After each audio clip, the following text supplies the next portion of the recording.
Good morning, everyone, and welcome to the PivotBoss pre-market video for Wednesday, August 22nd, 2018. I am Frank Ochoa, aka PivotBoss. Here's a look at the daily time frame of the ES.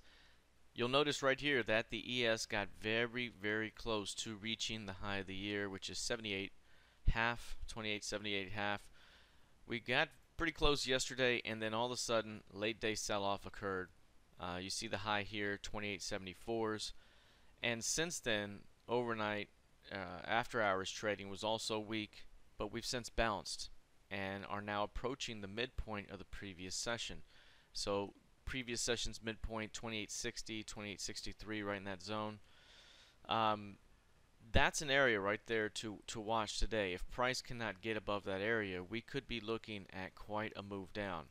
This would be a higher high failure. If we look at it with the PivotBoss oscillator, there's also some bearish divergence there. So again, 63s are going to be very important. 63, 64, that zone. If price cannot get through that area, there could be a quick swing back across the range to retest that 27.90 level. Again, this has been a very bullish market. The one thing that has me pause on that idea is a failed new low. So a failed new low, price pushes below the previous session's low and is now approaching the mid. It just gives the bulls a little bit more juice right there. And if bears defend that 63-64 zone, they could pull a carpet, and that could lead to quite a move down back toward support. Again, watching this area very closely for signs of potential bearish rejection. Now we take a look at the NQ. Right, well, let's type it in right here. What you'll notice here in this one, very clear rejection as well. This one is not trading toward highs. It has had a failure to push back toward highs and has formed one of those flag type of patterns, those little channel right here after the recent squeeze. I mentioned that we're sitting right on the bottom of this channel here, that typically speaking this type of behavior would happen. However, right at this moment, you'll notice that we're seeing a failure right here. Again, that was yet the previous session here yesterday. Price got above 2 and 3 day highs, and by the end of the session closed below each of those days' closing values. That is a failed new high within a down move. Typically speaking, the idea would be to defend the midpoint on that day for a shot at looking at new lows. That would take you back toward recent support, say between 7,200 and 7,214s. So that could be, again, another level to watch, is the midpoint, to see if this thing turns into a full-on move lower. The mid on this one is 74.10. I mentioned yesterday that 74.40 to 74.50 was the zone to watch for either a push or failure, and it dropped right off that zone. So again, that 74.40, 74.50 zone proving and showing that it has quite a bit of eyeballs on it. So right now, keeping an eye on 74.10 to see if price makes a move downward. Any push below that 73.50 could start a move down. So again, keeping an eye on this zone for early signs of weakness. Alright, let's take a look now at crude oil. Now this one is moving higher pretty fiercely.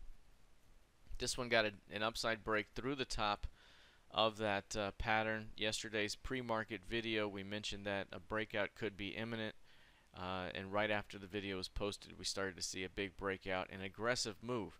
However, by the end of the day, price had pushed back below the 66.30s, and then but held above the 65.60s, which is where the breakout point occurred.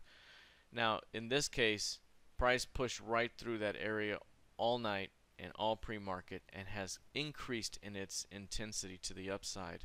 In pre-market trading here, it's outside of the third standard deviation of VWAP, above VWAP. So that is all indicative of a price discovery phase. In most cases, a return to this pivot high would likely be the case. That would take you back toward about 68.40, and maybe not perhaps all in one day. We've already gone 80% of typical daily range right now, average daily range being $1.62. Today's range is $1.30. So there's still more upside here potentially just to get to average, much less if it were to be significant. But again, a likely push back toward this recent high. It may occur over the next couple of days. So we'll continue to watch this zone. Again, 66.30 is the big level.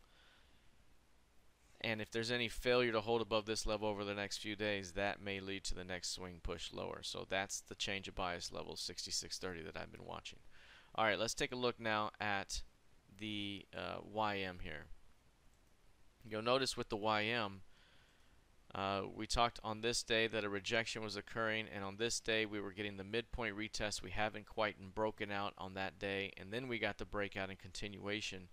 3-4 days later, we're much higher now off of that rejection. It happened very nicely off the 25K level. Now we've rallied into 25.8, and you're seeing modest signs of rejection. You're seeing a retest of the midpoint of the rejection day. All of those could start to open up the potential for a greater pullback. An easy return back toward the FOMC key level from August 1st could be in play. That's 25,294. But more than likely, in order to really get bulls off of the sidelines, you're probably going to need to take out some recent lows. But overall, this thing remains bullish. Pullbacks to be defended. But right now, again, continue to watch that midpoint, because any failure to hold it could open up much more, or any failure to get back above it could open up much more downside. Lastly, taking a look at Bitcoin. Bitcoin got a failed new low yesterday. We mentioned that a breakout could be imminent. Watch the 6,600 level as an early level. 6,700 is the key level, and we've gotten the initial breakout so far. A nice push to the upside. What you're seeing right now is a little bit of a pullback from those highs. So Bitcoin popped late after hours yesterday, and then since then has pulled back in the wee hours. But overall, a pop like this suggests that we should likely see more upside price discovery, unless there's a failure to hold, say, 61.50. That's the absorption zone here. We could certainly see more development. It took quite a while for this thing to build out before it got the upside push. This one getting an upside push pretty quickly. We'll see if it can continue to hold. But overall, remember, if price can find acceptance above 6,700, the likelihood increases that this thing can push back toward 8,000 to 81.76 on the next rotation. All right, that is it for now. Let's see how this plays out heading into the rest of the session. Good luck and trade well.